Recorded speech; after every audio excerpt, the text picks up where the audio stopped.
Ah, yes. Welcome back. Hello, my little Freulein. The doctor is in. Really, let's talk about the therapy session on Clayton's episode 7 in his journey to find love.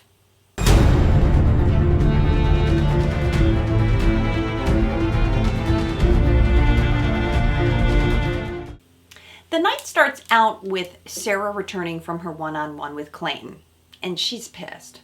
I can't say I blame her because she was thrown under the bus by Mara. Quite frankly, I really don't think it was Mara's place to say that Sarah wasn't ready to be in a relationship because of her age. But like Shanae saying that Elizabeth is two-faced because she doesn't validate Shanae, both statements were confusing. But to be honest, Sarah's anger feels intense to me. As she's climbing up the stairs, she's kind of pumped up, ready to confront her so-called friends. It's a bitch-ass move, but it was weak. Like, seriously, at least try harder. At least make it more specific so it sounds believable. What's the number one thing people get accused of? Well, she's not ready. Good one. And then she puts a plug in. Something was brought to Clayton's attention in efforts to tear our relationship down, but to be honest, it only made it stronger. And I thought, why say that, Sarah? But what I want to get to, the topic for today, which I find most interesting about all of this, was the therapy date.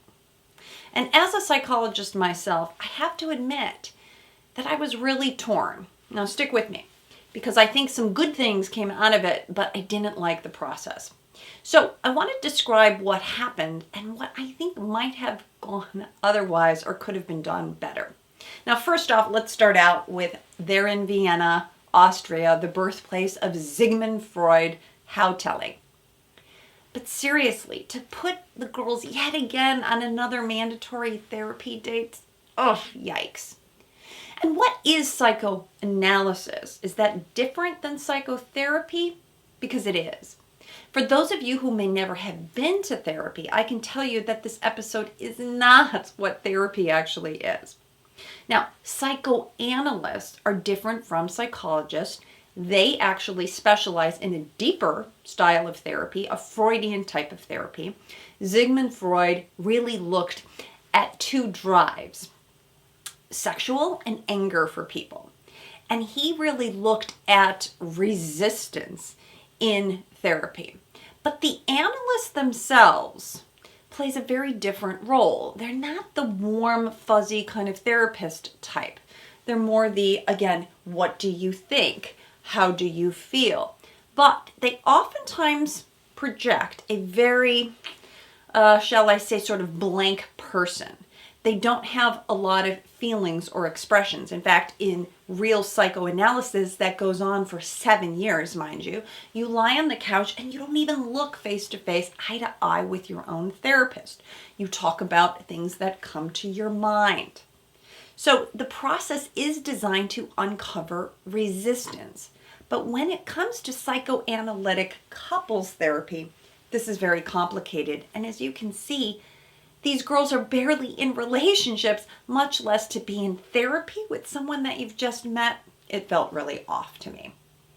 So the therapist does meet with each of the women and Clayton, and based upon that one interaction, I thought what was most troubling was the interaction with Genevieve. I haven't really gone to therapy for a reason, because I don't like talking about things that make me upset and crying.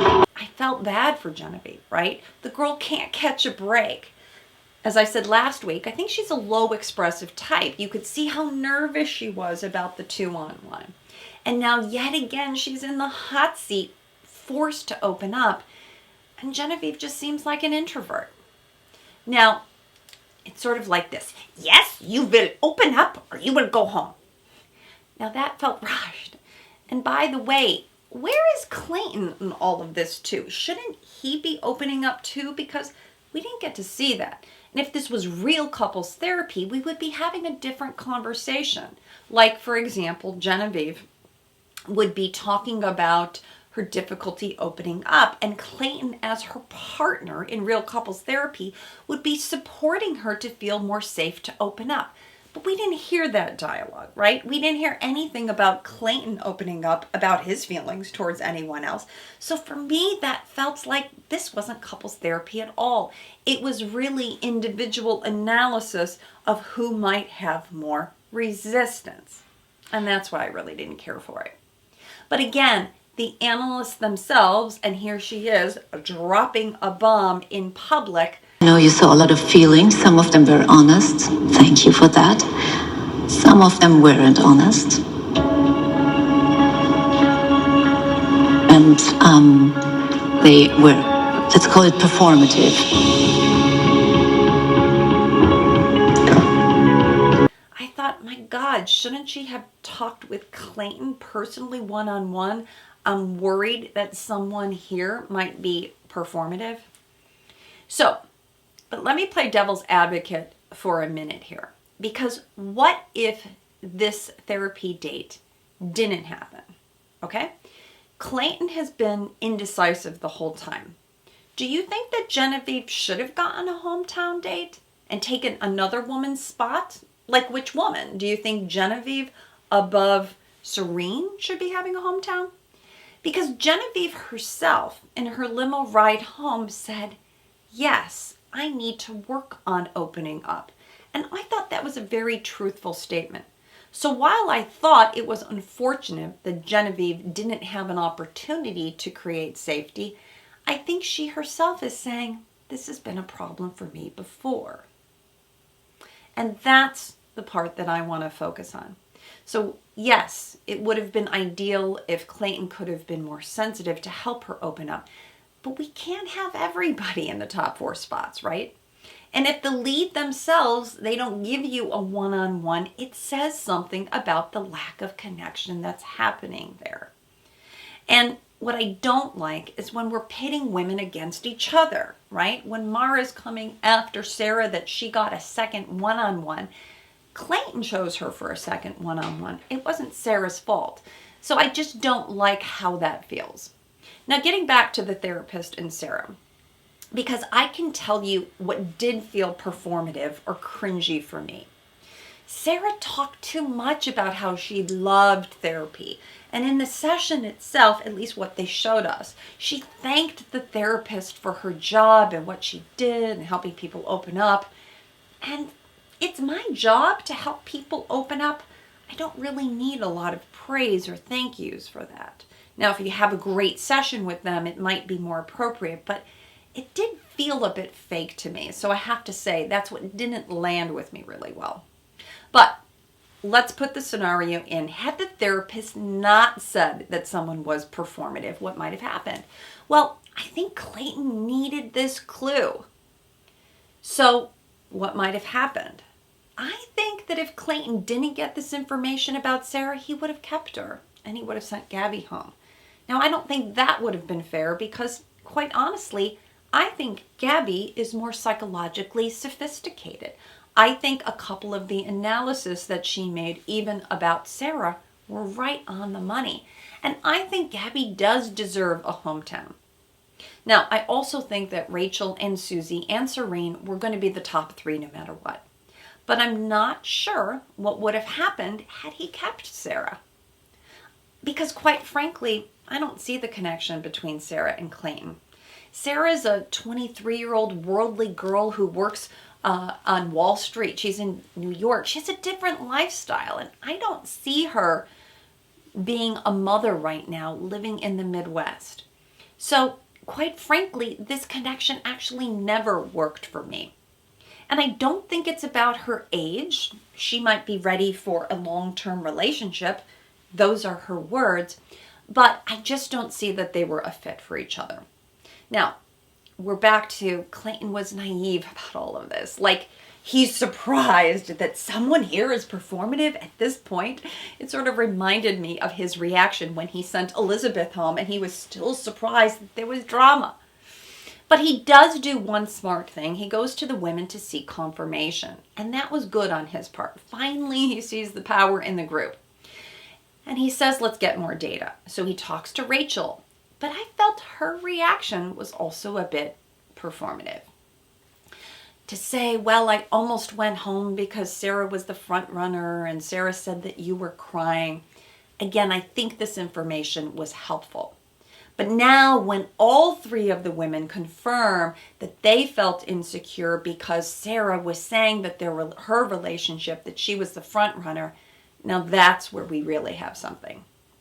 And again, if Sarah was so secure in her relationship with Clayton, why do that? Because I really think it's insensitive to go back to the group and talk about the details. And while we were so busy focused on Shanae, it sounds like this undercut story just came up. But there were early signs of this. I'm not suggesting that Mara didn't have anything to do with it. She did. She really poked that. But when Sarah attacked Mara at the roast, there was the beginning of this feeling of sort of anxious, angry. Now, when Clayton finally does approach Sarah, she does break down pretty quickly and saying that she has no more tears, meaning she's been crying a lot about this.